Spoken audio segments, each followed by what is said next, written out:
Kol shehavti bishmiraso. Kol means everything. Shehavti, that like hive, I'm obligated. Bishmiraso. Shomer is the one who is watching thing or guarding it. Hiksharti as nisko. Hiksharti is the same word. It's actually different, means it happened, it made damage as nisko. The nisko is a nezek, is a damage. And then the second line, hiksharti bemiktas nisko. And if someone made the damage, hafti betav tashlumim beheksher kol nisko. So Mishnah brings an example here. If something is happening and the person, basically the owner of something, if I did not watch something adequately and it's inflicted damage, let's talk about animal. As if it is perpetuated the damage and I'm liable to pay it. Yamar gives example, one who entrusted his bull to a deaf mute, mentally deranged person or minor, and then the animal did the damage. So person who is enabling this person to watch it, he should make intelligent decision to see that this person, this minor or this mentally incapable person is not able to watch. Meaning originally it was entrusted in his hands, and if he transferred it to someone who is not capable of doing it, then he is responsible. And a similar idea given if the person dug the pit, and the pit, to be able to damage, needs to be 10 tvachim. A tefach is a hand. So if he only dug it 9 tvachim, meaning he's not responsible if something falls on it. But if there was another guy who came up and dug this additional tefach, so now it's have a 10 tvachim deep, it's enough for something, some animal fall in and being damaged.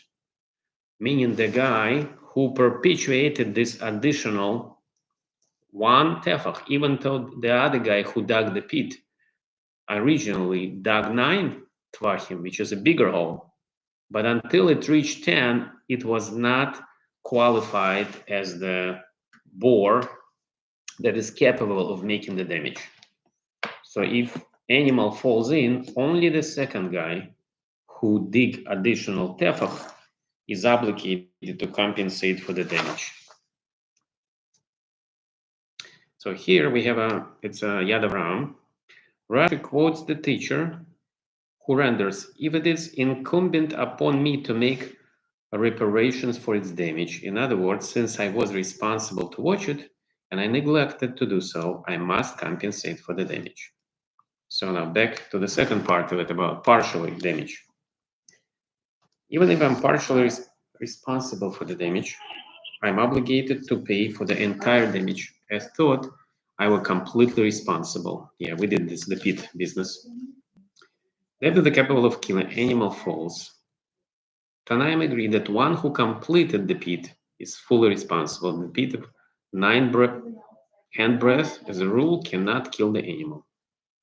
And should the animal be injured and not die, however, Rabbi holds that they are both responsible. It's a second opinion here. While the sages rule that even in this case, the second one is completely responsible. So that's when you have a Chachami against Rabbi. The latter view is based on a phrase, ki ichre ish bor, if a man digs a pit, implying that only one who digs the pit is responsible for it, and no more. End of the next verse, and the dead one shall be his, is interpreted to mean that the person responsible for the pit is the one who created the pit, capable of killing.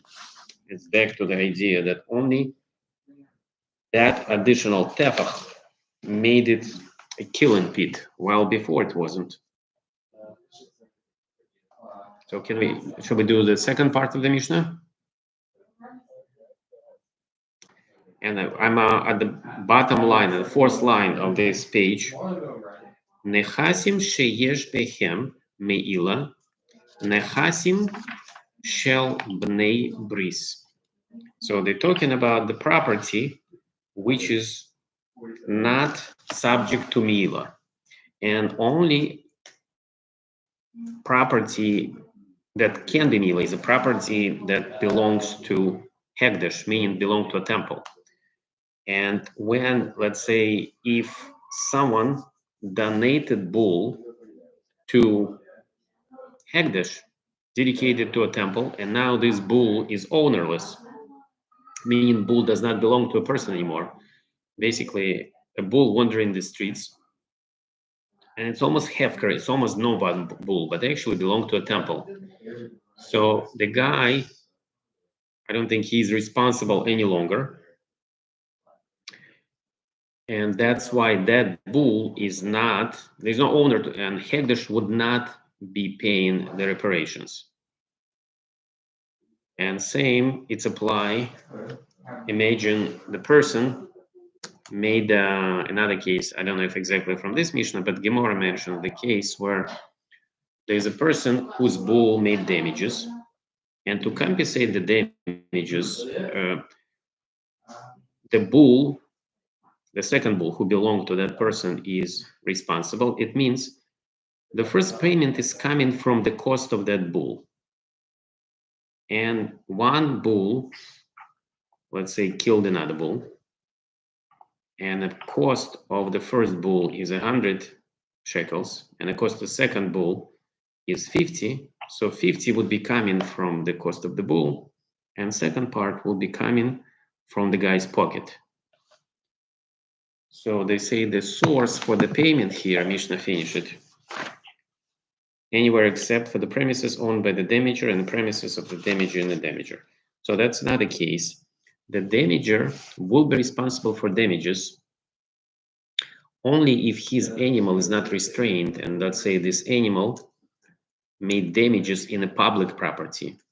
But if the person walked into mine, let's say, or yours, private property, and that's where bull kicked him, or he fell into the bore, into the pit that you and I dug in our property, then we are not responsible. We already had a fence and, let's say, sign, no trespassing, and the guy trespassed. That's when he's take it in his own hands, I mean, he's responsible for his own damages.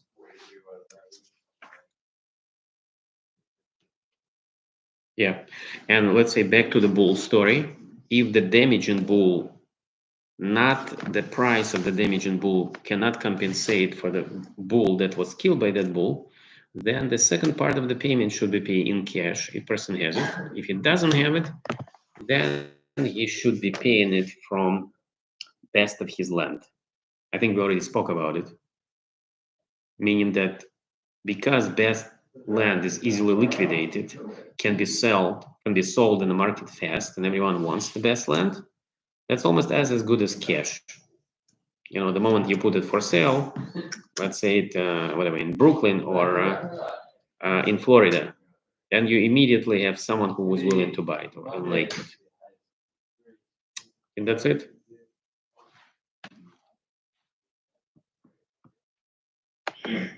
Yep.